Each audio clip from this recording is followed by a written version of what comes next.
لله رب العالمين والصلاة والسلام على سيدنا محمد سيد الأنبياء والمرسلين وعلى آله وصحبه أجمعين. أما بعد فأعوذ بالله من الشيطان الرجيم. بسم الله الرحمن الرحيم. والله أخرجكم من بطون أمهاتكم لا تعلمون شيئا وجعل لكم السمع والأبصار والأفئدة لعلكم تشكرون. وقال رسول الله صلى الله عليه وسلم: الناس معادن كمعادن الذهب والفضة فخيارهم في الجاهلية خيارهم في الإسلام إذا فقهوا أو كما قال صلی اللہ علیہ وسلم. اللہ سبحانہ و تعالی اس پوری کائنات کا خالق ہے، مالک ہے. اسی نے دنیا جہان کی یہ ساری چیزیں پیدا کی ہیں. ان کی پیدا کی گئی مخلوقات کا شمار ہمارے اور آپ سے ممکن نہیں ہے. اللہ تعالیٰ کی ان بے شمار مخلوقات میں محض اللہ کا کرم ہے، اس کا احسان ہے کہ اس نے ہمیں اور آپ کو اپنی سب سے بہتر مخلوق بنایا ہے، ہمیں انسان بنایا. اگر وہ چاہتا تو ہمیں پیدا ہی نہ کرتا، اگر وہ چاہتا تو ہمیں کسی اور مخلوق کی شکل میں پیدا کر دیتا. لیکن یہ محض اس کا کرم ہے کہ اس نے ہمیں پیدا کیا اور اپنا بہتر بندہ بنایا، بہترین مخلوق بنایا، انسان بنایا. اور پھر اللہ کا کرم ہے کہ اس نے ہمیں بے شمار صلاحیتوں سے اور قابلیتوں سے نوازا ہے. اللہ تعالیٰ نے انسانوں کے اندر غیر معمولی قابلیتیں اور صلاحیتیں رکھی ہیں. بتانے والوں نے بتایا ہے کہ دنیا کے اندر جن لوگوں نے اور جن انسانوں نے بڑے کارنامے انجام دیے اور بڑے بڑے کام کیے، ان لوگوں نے بھی اپنی تمام تر صلاحیتوں اور قابلیتوں کا استعمال نہیں کیا. ان کی بعض قابلیتیں، صلاحیتیں دبی رہ گئیں، نکھر نہیں سکیں، اور جو صلاحیتیں نکھری ہیں اس کی بنیاد پر انہوں نے دنیا کے اندر بڑے بڑے کارنامے انجام دیے ہیں. یہ ہمارے اور آپ کے اندر، دنیا اور انسانوں کے اندر جو صلاحیتیں ہیں، انسانوں کی یہ ذمہ داری ہے کہ اپنی ان صلاحیتوں کو پہچانے اور ان صلاحیتوں کا صحیح استعمال کرے. قرآن مجید میں اللہ فرماتے ہیں: واللہ اخرجکم من بطون امہاتکم لا تعلمون شیئا. اللہ تعالیٰ نے تمہیں تمہاری ماؤں کے پیٹوں سے پیدا کیا تو تمہاری حالت یہ تھی کہ تم کچھ نہیں جانتے تھے، تمہارے اندر علم کی صلاحیت نہیں تھی. پھر اللہ رب العالمین نے تمہارے اندر صلاحیتیں ودیت فرمائیں. وَجَعَلَ لَكُمُ السَّمْعَ وَالْأَبْصَارَ وَالْأَفْئِدَةَ. اس آیت کے اندر انسانوں کو ملنے والی جن تین صلاحیتوں کا اور قابلیتوں کا ذکر ہے، قرآن کریم میں کئی جگہوں پر اس کو بڑی اہمیت کے ساتھ اللہ رب العالمین نے بیان فرمایا کہ انسان جب ماں کے پیٹ سے آیا تو اسے کچھ نہیں معلوم تھا، وہ کچھ نہیں جانتا تھا. لیکن اللہ تعالیٰ نے اسے سننے کی صلاحیت دی، اللہ تعالیٰ نے اسے دیکھنے کی صلاحیت دی، پھر سن کر دیکھ کر دماغ سے چیزوں کو سمجھنے کی صلاحیت عطا فرمائی. یہ سننا، دیکھنا، سمجھنا تین ایسی بڑی صلاحیتیں ہیں جن کے بارے میں اللہ فرماتے ہیں کہ اللہ رب العالمین نے تمہیں یہ عطا کیا ہے لعلکم تشکرون، تاکہ تم اللہ تعالیٰ کی ان نعمتوں کی قدر کر سکو، اللہ تعالیٰ کی نعمتوں کا شکر ادا کر سکو. ہم اور آپ جب غور کریں گے تو اندازہ ہوگا کہ دنیا کے اندر علم حاصل کرنے کے یہی تین ذرائع ہیں. بہت ساری چیزیں ایسی ہیں جن کو انسان سن کر جانتا ہے، بہت ساری چیزیں ایسی ہیں جن کو انسان دیکھ کر سمجھتا ہے، اور بہت ساری ایسی چیزیں ہیں جن کو انسان اپنے دماغ سے سمجھ کر اس کا علم حاصل کرتا ہے. یہ تین بنیادی ذرائع ہیں جن کے ذریعے سے انسان کے اندر علم کی صلاحیت پیدا ہوتی ہے اور علم کا جوہر پیدا ہوتا ہے. قرآن کریم میں ایک دوسری جگہ اللہ تعالیٰ نے انسانوں کو ملنے والی صلاحیت کا ذکر کیا اور کہا: اقرأ بسم ربک الذی خلق خلق الانسان من علق اقرأ وربک الاکرم الذی علم بالقلم. اس آیت کے اندر اللہ تبارک و تعالی نے یہ فرمایا کہ اے انسانوں پڑھو اپنے رب کے نام سے جس رب نے تمہیں پیدا کیا، اور پھر آگے ہے جس رب نے تمہیں قلم کے ذریعے سے علم سکھلایا۔ اس آیت کریمہ میں اللہ تعالیٰ نے انسان کی دو اور بڑی صلاحیتوں اور قابلیتوں کا ذکر فرمایا کہ پڑھو۔ یہ پڑھنا انسان کی ایک بڑی صلاحیت ہے اور انسان کے اندر ایک بڑی قابلیت ہے، اور ظاہر سی بات ہے کہ جب انسان کسی چیز کو پڑھ لے، اسے سمجھ لے، تو اس پڑھی گئی چیز کو، اس سمجھی گئی چیز کو محفوظ رکھنے کا بھی کوئی ذریعہ ہونا چاہیے، اس کا بھی کوئی طریقہ ہونا چاہیے۔ اللہ تعالیٰ نے اس کا ذکر کیا اور کہا علم بالقلم، کہ اللہ تعالیٰ نے انسان کو قلم کے ذریعے سے سکھلایا۔ انسان نے جو چیزیں پڑھی ہیں، سمجھی ہیں، ان چیزوں کو محفوظ رکھنے اور ان چیزوں کو آگے بڑھانے کے لیے اللہ تعالیٰ نے انہیں لکھنے کی دولت عطا فرمائی، لکھنے کی صلاحیت اور قابلیت عطا فرمائی۔ اس طرح کی نعمتوں کا تذکرہ کر کے اللہ رب العالمین نے دراصل ہمیں اور آپ کو اس بات کا پابند کیا ہے کہ ہم اپنی ان تمام تر صلاحیتوں میں غور و فکر کریں اور تدبر کریں اور اپنی ان صلاحیتوں کا صحیح استعمال کریں۔ قرآن مجید میں اللہ تعالیٰ نے بہت سارے انبیاء کرام علیہم الصلاۃ والسلام کا تذکرہ فرمایا۔ یہ انبیاء انسانوں میں سب سے بہتر ہوا کرتے تھے، اور انبیاء کا کام ہوتا تھا کہ وہ انسانوں تک اللہ کے پیغام کو پہنچائیں۔ تو بنیادی طور پر نبیوں کی جہاں دعوت و تبلیغ کا ذکر ہے، وہیں کہیں کہیں بعض انبیاء کے خاندان کا اور ان کی خانگی زندگی کا بھی تذکرہ ملتا ہے، لیکن قرآن کریم میں کئی آیتوں کے اندر نبیوں کی بہت خاص صلاحیتوں کا بھی تذکرہ کیا گیا جو اس نبی کی شناخت اور اس کی پہچان کا ذریعہ بن گئی۔ جیسے مثال کے طور پر اللہ تعالیٰ نے حضرت نوح علیہ الصلاۃ والسلام کا تذکرہ کیا اور یہ بتلایا کہ انہوں نے کشتی بنائی۔ کشتی بنانا ایک ایسی صلاحیت اور ایک ایسی قابلیت ہے جس کی بنیاد پر کشتی ساز کی حیثیت سے اور ان کی صلاحیت کے طور پر پوری دنیا انہیں یاد کرتی ہے، اور ان کے اندر یہ صلاحیت اور قابلیت گویا سب سے پہلے بدرجہ کمال کے اندر موجود تھی، جس کی بنیاد پر قرآن کریم نے اس کا تذکرہ کیا اور دنیا انہیں اس قابلیت کی بنیاد پر جانتی ہے۔ حضرت داؤد علیہ الصلاۃ والسلام کا تذکرہ آیا، وہ زرہ بناتے تھے۔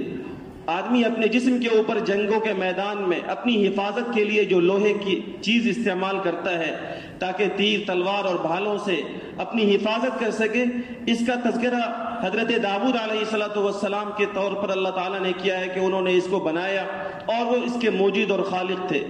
اس طریقے سے کئی انبیاء کے بارے میں الگ الگ چیزوں کا تذکرہ قرآن کریم کے اندر ملتا ہے کہ ان کے اندر یہ ایک ایسی صفت تھی جو بہت نمایاں تھی، ان کے اندر یہ ایک ایسی قابلیت تھی جو بہت ہی زیادہ نمایاں تھی، اور انہوں نے اپنی صلاحیت اور قابلیت کے ذریعے سے دنیا کے اندر اپنی صلاحیت کا لوہا منایا۔ حضرت صحابہ کرام علیہ رضوان اللہ علیہم اجمعین کی زندگیوں کو دیکھیے تو ان کی زندگیوں کے اندر بھی آپ کو یہ چیزیں دیکھنے کو ملیں گی کہ الگ الگ صحابہ میں الگ الگ خوبیاں اور الگ الگ صحابہ میں الگ الگ قابلیتیں موجود تھیں۔ مثال کے طور پر سیدنا حضرت ابوبکر صدیق، سیدنا حضرت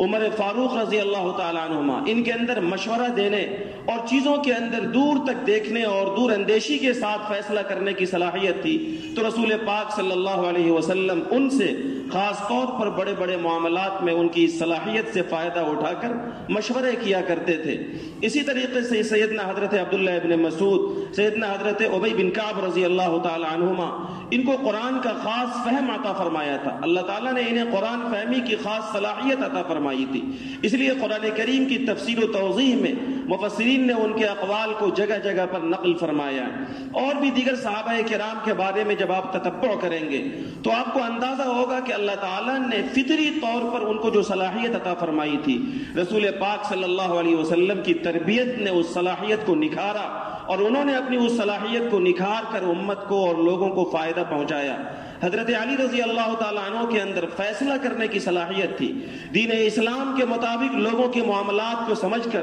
اس معاملے میں صحیح رہبری کرنے، صحیح فتویٰ دینے اور صحیح فیصلہ کرنے کی صلاحیت اللہ تعالیٰ نے ودیت فرمائی تھی. اس لیے وہ اسلام کے سب سے پہلے قاضی اور سب سے پہلے مفتی تھے، جن کو جناب رسول اللہ صلی اللہ علیہ وسلم نے اپنی خاص تربیت کی بنیاد پر فیصلہ کرنے اور معاملات کو سمجھ کر اس میں صحیح فتویٰ دینے کی تربیت اور ان کی ٹریننگ فرمائی تھی. یہ الگ الگ صلاحیتیں حضرات صحابہ کرام رضوان اللہ علیہم اجمعین کے اندر تھیں، اور رسول پاک صلی اللہ علیہ وسلم کی صحبت نے اور آپ کی تربیت نے ان کی صلاحیت کو نکھار کر انسان کی اس فطری صلاحیت کے ذریعے سے دوسرے لوگوں کو، سماج کو فائدہ پہنچایا.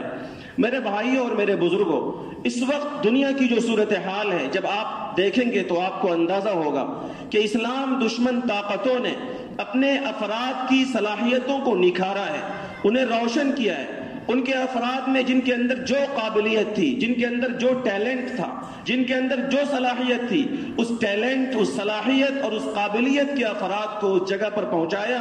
اور اس طریقے سے باطل پرستوں نے اور اسلام دشمن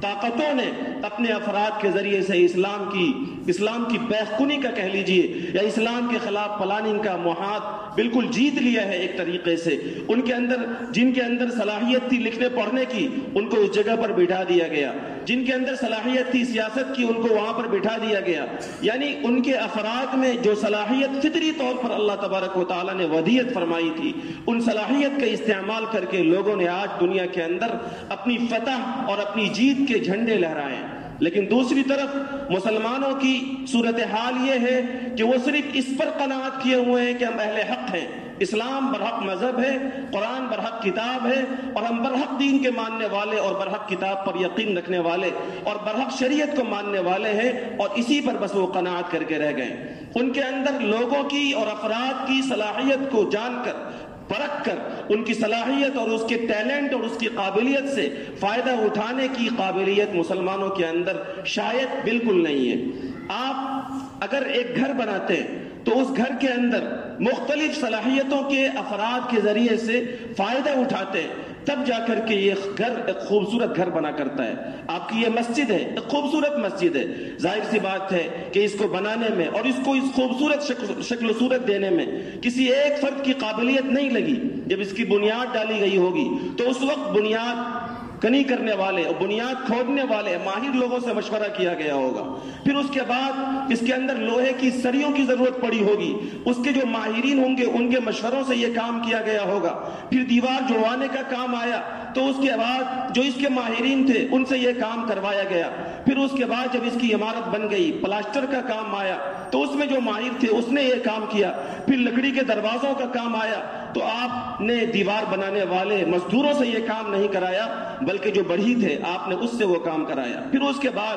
فنیشنگ کا مرحلہ آیا، پینٹنگ کا مرحلہ آیا تو اس کے جو ماہر پینٹر تھے ان کے ذریعے سے ان کی خدمات لی گئی. اور اس طریقے سے مرحلہ وار ہر میدان کے جو ماہرین تھے، جو صلاحیت اور قابلیت والے تھے، ان کی صلاحیتوں اور ان کی قابلیتوں کا استعمال کر کے ایک خوبصورت مسجد اور اس طریقے سے ایک خوبصورت بلڈنگ قائم ہوتی ہے، کھڑی ہوتی ہے، جس کی خوبصورتی ہماری نظروں کو خیرہ کرتی ہے اور ہم اس کی خوبصورتی کی تعریف کرتے ہیں. ٹھیک اسی طریقے سے کسی بھی سماج اور کسی بھی معاشرے کی، کسی بھی سوسائٹی کی خوبصورتی اس وقت دنیا والوں کو اپنی طرف متوجہ کرے گی جب اس سماج کے تمام افراد اپنی فطری صلاحیتوں کا مثبت اور پازیٹیو استعمال کریں گے. ہر صلاحیت والے اپنی صلاحیتوں کا رخ صحیح کریں گے تو پھر ان کی صلاحیتوں کے استعمال کے بعد سماج کا رخ صحیح ہوگا اور ان کی صلاحیتوں کی وجہ سے سماج کے ایک ایک فرد کو فائدہ پہنچے گا. لیکن اگر بدقسمتی سے جو لوگ دیوار جوڑنے کا کام کرتے ہیں ان سے آپ لکڑی کا کام کروا لیں،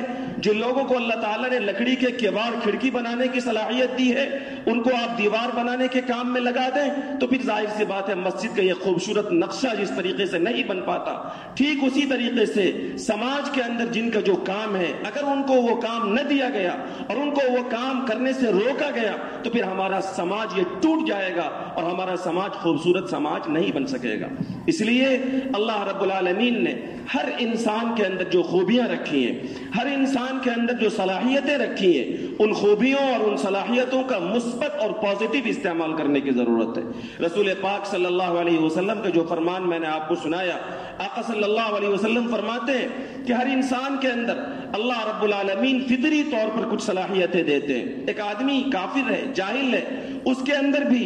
فطری طور پر کچھ صلاحیتیں اور کچھ قابلیتیں ہوتی ہیں. آقا صلی اللہ علیہ وسلم فرماتے ہیں خیارہم فی الجاہلیہ خیارہم فی الاسلام. جو لوگ اسلام سے پہلے جاہلیت میں اچھے تھے، بہتر تھے، وہ مسلمان ہونے کے بعد، اسلام قبول کرنے کے بعد بھی بہتر ہو سکتے ہیں اور ان کی اس فطری صلاحیت سے فائدہ پہنچ سکتا ہے. اذا فقہوا، جب وہ اپنی صلاحیتوں کا بہتر استعمال کرنے کے لیے دین کی سمجھ پیدا کر لیں اور دین کی سمجھ حاصل کر لیا کریں. رسول پاک صلی اللہ علیہ وسلم نے ایک حدیث کے اندر یہ بات ارشاد فرمائی کہ یہ فطری صلاحیتیں جو انسان کے اندر رکھی گئی ہیں،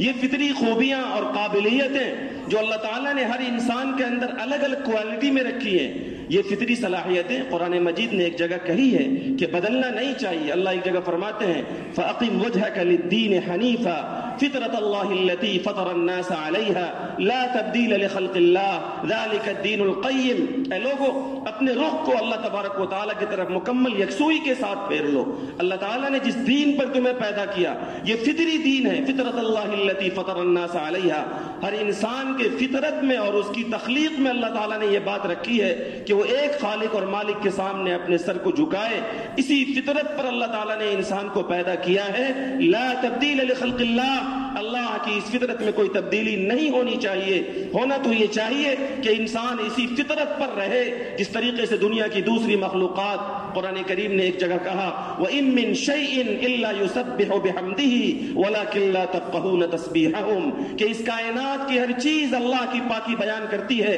اللہ کی تسبیح و تقدیس کرتی ہے. انسان کو بھی اللہ نے اپنی تسبیح و تقدیس، اپنی معرفت اور اپنی بندگی کی فطرت پر پیدا کیا ہے. انسان کو بھی یہ چاہیے کہ اپنی اس فطرت پر رہے اور اس کو تبدیل نہ کرے. لیکن ہوتا یہ ہے کہ انسان کی یہ فطری صلاحیتیں بھی بہت بار بدل جاتی ہیں، انسان کی یہ فطری قابلیتیں بھی بہت بار بدل جاتی ہیں. آقا صلی اللہ علیہ وسلم نے ایک جگہ اسی کو فرماتے ہوئے ارشاد فرمایا ما من مولود الا یولد علی الفطرہ، کہ ہر بچہ فطرت اسلام پر پیدا ہوتا ہے. جو بھی بچہ پیدا ہوتا ہے وہ کسی کے بھی گھر میں پیدا ہو، مسلمان کے یہاں پیدا ہو یا کافر کے یہاں پیدا ہو، عیسائی کے یہاں پیدا ہو یا آتش پرست کے یہاں پیدا ہو، کسی کے یہاں بھی پیدا ہو، جو بھی بچہ ماں کی پیٹ سے باہر آتا ہے تو اس کا دل بالکل صاف ستھرا ہوتا ہے، اس کا باطن بالکل صاف ستھرا ہوتا ہے. اس کی فطرت میں اللہ نے اسلام کے مطابق اللہ کی بندگی کو ودیعت کر رکھا ہوا ہوتا ہے. لیکن فَأَبَوَاهُ يُهَوِّدَانِهِ أَوْ يُنَصِّرَانِهِ أَوْ يُمَجِّسَانِهِ، ماں باپ جیسے ہوتے ہیں اور جیسا ماحول ان کو فراہم کیا جاتا ہے وہ اس ماحول میں ڈھل جاتے ہیں. ماں باپ اگر یہودی ہوں بچے کو یہودی بنا دیتے ہیں، ماں باپ اگر عیسائی ہوں تو بچے کو عیسائی بنا دیتے ہیں. او یمجسانی، ماں باپ اگر آگ کے پجاری ہوں تو بچے کو آگ کا پجاری اور آتش پرست بنا دیتے ہیں. اس حدیث کے اندر رسول پاک صلی اللہ علیہ وسلم نے گویا یہ بات ارشاد فرمائی کہ وہ فطری دین جس پر اللہ نے انسان کو پیدا کیا ہے اور وہ فطری صلاحیتیں اور قابلیتیں جو انسان کو اللہ تعالیٰ نے تخلیق کے ساتھ ودیعت فرمائی ہے، انسان جب غلط صحبت میں ہوتا ہے، انسان جب غلط ماحول میں ہوتا ہے تو وہ فطری صلاحیتیں اور قابلیتیں ختم ہو جاتی ہیں اور بسا اوقات اس کا مس یوز ہوتا ہے اور اس کا غلط استعمال ہو جاتا ہے. اس لیے اس حدیث رسول میں جناب رسول اللہ صلی اللہ علیہ وسلم نے جہاں ماں باپ کو اور سماج کے ذمہ داروں کو اور بڑوں کو اور ہر انسان کو اس بات کی تاکید کی ہے کہ سماج کا ماحول اچھا بنانا چاہیے تاکہ اس ماحول میں ہر شخص فطرت اسلام پر اچھے اخلاق و اوصاف کے ساتھ اپنی زندگی کو گزار سکے، وہیں گویا ہر فرد کو بھی اس بات کی تلقین کی گئی ہے کہ اللہ تعالیٰ نے اس کے اندر جو فطری صلاحیتیں اور قابلیتیں عطا فرمائی ہیں اپنی ان فطری صلاحیتوں کا اور قابلیتوں کا وہ مس یوز نہ کرے، اس کا غلط استعمال نہ کرے، اس کا بہتر استعمال کرے. اور اس کے لیے اسے ضرورت پڑے گی اچھے ماحول کی، اس کے لیے اسے ضرورت پڑے گی اچھے لوگوں کی صحبت کی. جناب رسول اللہ صلی اللہ علیہ وسلم نے ایک جگہ اسی کو ارشاد فرمایا المرء علی دین خلیلہ فلینظر من یخاللہ، انسان اور دنیا میں رہنے والا ہر انسان اپنے دوست کے دین و دھرم پر ہوتا ہے. انسان کا تعلق جن کے ساتھ ہوتا ہے، انسان کا اٹھنا بیٹھنا جن کے ساتھ ہوتا ہے، انسان کی دوستی اور تعلقات جن کے ساتھ ہوتے ہیں، انسان غیر محسوس طریقے سے اپنے دوست کی فکروں کو اور اس کے افکار و خیالات کو اور اس کے ذہنیت کو قبول کر لیتا ہے. اس لیے آقا فرماتے ہیں فَلْيَنْظُرْ مَنْ يُخَالِلْهُ، اے لوگوں ہر ایک کو دیکھنا چاہیے کہ وہ دوستی کس سے کر رہا ہے، وہ اپنے تعلقات کس سے بڑھا رہا ہے، وہ اپنا دوست کسے بنا رہا ہے؟ کیونکہ اس کی دوستی کی بنیاد پر اس کے افکار و خیالات اس کے اندر بھی آئیں گے۔ بہرحال میں یہ عرض کرنا چاہ رہا تھا کہ اللہ رب العالمین نے ہمیں، آپ کو اور دنیا کے ہر انسان کو الگ الگ صلاحیتیں اور الگ الگ قابلیتیں خاص طور پر ودیعت فرمائی ہے۔ کچھ صلاحیتیں وہ ہیں جو ہر انسان کو برابر برابر ملی ہیں، کچھ قابلیتیں ایسی ہوتی ہیں جس کے اندر ہر انسان کو الگ الگ امتیاز ہوتا ہے۔ اللہ تعالیٰ نے کسی کو علم کی صلاحیت دی، اللہ تعالیٰ نے کسی کو مال و دولت کی صلاحیت دی، اللہ تعالیٰ نے کسی کو زبان کی طاقت اور قوت دی، اللہ تعالیٰ نے کسی کو جسمانی طاقت اور قوت دی، اللہ تعالیٰ نے کسی کو سوچنے اور سمجھنے کی صلاحیت اور قابلیت دی، اللہ تعالیٰ نے کسی کو دور تک سوچ کر سمجھ کر اچھے فیصلے لینے کی صلاحیت اور طاقت دی۔ یہ جو الگ الگ صلاحیتیں ہر انسان کے اندر اللہ رب العالمین نے خاص طور پر ودیعت فرمائی ہے، اللہ رب العالمین یہ چاہتے ہیں، رسول پاک صلی اللہ علیہ وسلم کے فرامین کا یہ تقاضا ہے کہ امت کا ہر فرد اس کے اندر جو بھی صلاحیت ہے اپنے اس صلاحیت کا کبھی بھی مس یوز نہ کرے، اپنے اس صلاحیت کا غلط استعمال نہ کرے، کیونکہ آدمی اگر اپنی صلاحیتوں کا غلط استعمال کرتا ہے تو جہاں یہ کل میدان آخرت میں اللہ کے سامنے رسوائی کا باعث بننے والا ہے، وہیں اس دنیا کے اندر بھی سماج کے لیے ٹوٹ کا اور سماج کے لیے بکھراؤ کا ذریعہ بننے والا ہے۔ رسول پاک صلی اللہ علیہ وسلم نے ایک موقع سے فرمایا تھا، لا تزول قدم ابن آدم من عند ربه حتى يسأل عن خمس، اے لوگوں جب تک 5 چیزوں کا تم پانچ سوالات کا تم جواب نہ دے دو گے اللہ کے سامنے سے تمہارا قدم نہیں ہٹے گا۔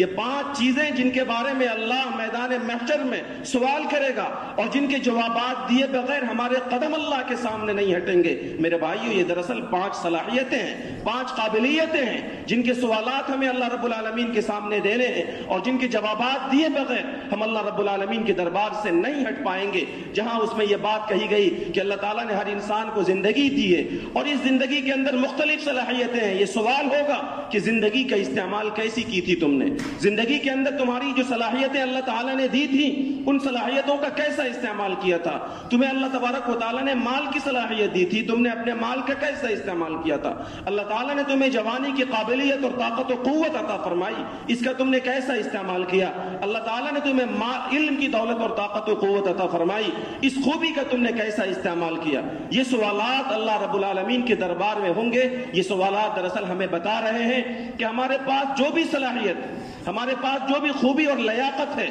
یہ ہماری نہیں ہے بلکہ یہ اللہ کی عطا کی ہوئی امانت ہے۔ ہم جب ماں کے پیٹ سے آئے تھے لا تعلمون شیئا تو ہم کچھ نہیں جانتے تھے، ہم کمزور تھے، ہماری زبان میں طاقت نہیں تھی، ہمارے ہاتھ میں اٹھنے کی طاقت نہیں تھی، ہمارے پاؤں میں چلنے کی خوبی نہیں تھی، ہمارے دل دماغ میں سوچنے اور صلاحیت اور سمجھنے کی صلاحیت نہیں تھی۔ وَجَعَلَ لَكُمُ السَّمْعَ وَالْأَبْصَارَ وَالْأَفْئِدَةَ، اللہ کریم کے احسان ہے کہ اس نے ہمیں سوچنے اور سمجھنے کی طاقت دی، اللہ کا کرم ہے کہ اس نے ہمیں سننے کی طاقت دی، بولنے کی طاقت دی، چلنے اور پکڑنے کی طاقت و قوت دی۔ یہ ساری طاقتیں، یہ ساری قابلیتیں، یہ ساری صلاحیتیں امانت ہے اس رب کریم کی، اور اللہ کا حکم ہے کہ ہم اپنی ان تمام تر صلاحیتوں کا بہتر استعمال کریں۔ ہمیں جائزہ لینا چاہیے، ہمیں اپنا احتساب کرنا چاہیے کہ ہم اللہ رب العالمین کی عطا کی ہوئی ان جنرل صلاحیتوں کا یا اسپیشل صلاحیتوں کا کیسا استعمال کرتے ہیں۔ کیا جن کے اندر طاقت ہے اچھے سوچ کی، کیا وہ اچھے مشوروں کے ذریعے سے ملت کو فائدہ پہنچاتے ہیں؟ کیا جن کے اندر صلاحیت ہے بولنے کی، کیا وہ اپنے بول کے ذریعے سے سماج کو مضبوط بناتے ہیں؟ کیا جن کے اندر صلاحیت ہے علم کی، کیا وہ اپنی صلاحیت کے ذریعے سے معاشرے کو تعلیم یافتہ بنانے کی کوشش کرتے ہیں؟ کیا جن کے اندر صلاحیت ہے سیاست کی اور اچھی سوچ کی، کیا وہ اپنی سیاست کے ذریعے سے سماج کو مضبوط بنانے کی کوشش کرتے ہیں؟ ہر ایک کے اندر الگ الگ صلاحیتیں ہیں، کسی کے پاس علم ہے، کسی کے پاس سیاست ہے، کسی کے پاس مال ہے، کسی کے پاس زبان ہے، کسی کے پاس جسم کی طاقت اور قوت ہے۔ یہ تمام تر طاقتیں اور قوتیں رسول پاک صلی اللہ علیہ وسلم فرماتے ہیں الناس معادن کمعادن الذهب والفضة، یہ انسان اور معاشرے کا ایک ایک فرد سونے اور چاندی کی کانوں کی طرح ہے۔ جس طریقے سے سونے اور چاندی کی کانیں ہوتی ہیں ایسے ہی سماج کے ہر فرد کے اندر الگ الگ خوبیاں، الگ الگ صلاحیتیں، الگ الگ طاقتیں اور لیاقتیں ہیں، اور ہر فرد ملت کے مقدر کا ستارہ ہے۔ ہر فرد کی صلاحیتیں ملت کے مقدر کے لیے بہتر استعمال کی جا سکتی ہیں، اور جب ہر ایک کی صلاحیتیں ملت کے لیے بہتر استعمال ہوں گی تو اس سماج کا اور اس ملت کا مستقبل روشن ہوگا۔ لیکن اگر ہماری صلاحیتیں میرے بھائی اور میرے بزرگوں مجھے صاف طور پر کہہ لینے دیجئے، اگر ہماری صلاحیتوں کا اور ہماری قابلیتوں کا غلط استعمال ہوگا تو جہاں یہ ساری چیزیں اللہ کے یہاں جواب دہی کا باعث بنیں گی، وہیں یہ ہمارے سماج میں ہماری رسوائی کا باعث بنے گی۔ اس لیے ہم سب کو اللہ کی بارگاہ میں پورے احتساب کے ساتھ یہ جائزہ لینا چاہیے کہ ہمارے اندر اللہ رب العالمین کی دی ہوئی جو بھی طاقتیں، لیاقتیں، خوبیاں اور صلاحیتیں ہیں، ہم ان میں سے کتنی طاقتوں اور خوبیوں کا اور کتنی صلاحیتوں کا صحیح استعمال کرتے ہیں۔ رسول پاک صلی اللہ علیہ وسلم نے اسی لیے ایک حدیث کے اندر بہت جامع انداز میں ایک بات ارشاد فرمائی جو میں نے اکثر سنایا ہے آپ کو۔ آقا صلی اللہ علیہ وسلم فرماتے ہیں، اللہ کے رسول نے دو شخصوں کا تذکرہ کیا، دو طرح کے لوگوں کا تذکرہ کیا۔ ایک طرح کے لوگوں کے لیے آپ نے دعا دی اور ایک طرح کے لوگوں کے لیے آپ نے بد دعا دی۔ ظاہر سی بات ہے جن لوگوں کے لیے سرور کونین رحمت للعالمین جناب محمد الرسول اللہ صلی اللہ علیہ وسلم کی دعا ہو رہی ہے، مبارکبادی کی دعا ہو رہی ہے، جن کے لیے جنت کی دعا ہو رہی ہے، ان کی دنیا اور آخرت کی شادابی اور کامیابی میں کوئی شبہ نہیں ہے۔ اور جن کے لیے رحمت للعالمین نے بد دعا کی ہے، جن کے لیے رسول پاک صلی اللہ علیہ وسلم نے ہلاکت کی دھمکی دی ہے، ایسے لوگوں کو لیے عزت کا اور ایسے لوگوں کے لیے سرخروئی کا کوئی راستہ نہیں ہے۔ آقا صلی اللہ علیہ وسلم فرماتے ہیں کہ انسان کے اندر اللہ تعالیٰ نے مختلف صلاحیت رکھی ہے، اور آقا فرماتے ہیں طوبى لعبد جعلہ اللہ مفتاحا للخیر ومغلاقا للشر۔ وہ آدمی مبارکباد کا مستحق ہے۔ طوبى کی تفسیر اور اس کی توضیح محدثین نے الگ الگ انداز میں کی ہے اور بڑی لمبی تفصیلات کی ہے۔ آسان ترجمہ وہ ہے جو میں بتا رہا ہوں آپ کو، مبارکباد کا مستحق ہے وہ آدمی، یا محدثین نے لکھا ہے کہ طوبہ کے معنی جنت کے ہیں، جنت کا مستحق ہے وہ آدمی، اور اس دنیا کے اندر بھی قابل قدر ہے وہ آدمی، اور بشارت کا اور خوشخبری کا مستحق ہے وہ آدمی جعلہ اللہ مفتاحا للخیر، جن کی صلاحیتوں سے اللہ رب العالمین خیر کے دروازے کو کھول دے۔ سماج کے اندر کوئی بھی خیر اگر آپ کی صلاحیت سے کھل رہا ہے، کوئی بھی بھلائی اگر آپ کے ذریعے سے ہو رہی ہے، کوئی بھی نیک کام اگر آپ کے ذریعے سے انجام پا رہا ہے، آقا صلی اللہ علیہ وسلم کی دعا کے مستحق ہیں آپ، کہ آپ مبارکباد کے مستحق ہیں اور آخرت کی جنت آپ کا استقبال کر رہی ہے۔ اور فرمایا وَمِغْلَاقًا لِلشَّرِّ، آدمی جہاں اپنی صلاحیتوں سے خیر کے دروازوں کو کھولے، اچھے کام کرے، اپنی قابلیتوں کا، اپنی صلاحیتوں کا پازیٹیو استعمال کرے، خیر کے کاموں میں اپنی صلاحیتوں کو لگائے، وہیں اپنی صلاحیتوں اور قابلیتوں سے شر کے دروازے کو بند کرے۔ یہ نہیں کہ ہم تو بہت اچھے کام کر رہے ہیں اور سماج میں اختلاف ہو تو آپ ہاتھ پہ ہاتھ ڈال کے بیٹھ جائیں، ہم بہت اچھے کام کر رہے ہیں لیکن سماج میں برائیاں پھیل رہی ہوں تو ہم کو اس سے کیا مطلب؟ ہم بہت اچھے کام کر رہے ہوں اور سماج کے بچے جب بگڑ رہے ہوں تو ہمیں اس سے کوئی مطلب نہیں۔ آقا فرماتے نہیں، وَمِغْلَاقًا لِلشَّرِّ، میری امت کا فرد وہ قابل قدر ہے اور وہ جنت کا مستحق ہے جو اپنی صلاحیتوں سے شر کو بند کر دے۔ برائیوں کے لیے آپ تالا بنیے اور نیکیوں کے لیے چابی بنیے، نیکیوں کے لیے آپ کھلنے کا ذریعہ بنیے اور سماج کے کرپشن اور غلط کاریوں کے لیے، سماج کے ہر انتشار اور ہر اختلاف کے لیے بند کرنے کا ذریعہ بنیے۔ رسول پاک صلی اللہ علیہ وسلم نے ایسے شخص کے لیے دعا دی ہے دنیا اور آخرت کی کامیابی کی۔ لیکن آقا نے دوسری جگہ فرمایا اسی حدیث کے اندر وَوَيْلٌ لِعَبْدٍ جَعَلَهُ اللَّهُ مِغْلَاقًا لِلْخَيْرِ وَمِفْتَاحًا لِلشَّرِّ، ہلاکت ہے اس شخص کے لیے، برباد ہو جائے وہ آدمی اور تباہ ہو جائے وہ شخص جس کی کوششوں اور جس کی گندی پلاننگ کی وجہ سے خیر بند ہو جائے اور شر کا دروازہ کھل جائے۔ اگر کسی شخص کی وجہ سے اور اگر کسی فرد کی وجہ سے، کسی جماعت کی وجہ سے سوسائٹی، سماج میں اور ملت میں انتشار ہو، اختلاف ہو، سماج کے اندر سے خیر رک جائے اور برائیوں کا دروازہ کھل جائے، آقا صلی اللہ علیہ وسلم فرماتے ہیں ایسے شخص کے لیے تباہی و بربادی اور ہلاکت ہے۔ اس لیے میرے بھائی اور میرے بزرگوں اور دوستوں، اس وقت عالم کے اور ملک کے جو حالات ہیں، ان نازک حالات میں ہمارے افراد میں سے ہر فرد ملت کے مقدر کا ستارہ ہے، ہمارے نوجوانوں میں سے ہر نوجوان ہمارے سماج کا قیمتی فرد ہے، ہمارے افراد میں سے ہر فرد ملت کے لیے بہتر سے بہتر کام کر سکتا ہے، بس صلاحیت ہے، بس ضرورت ہے کہ اللہ تبارک و تعالیٰ نے ہر ایک کو جو بھی صلاحیت دی ہے، جو خوبی دی ہے، جو طاقت دی ہے، جو قابلیت دی ہے،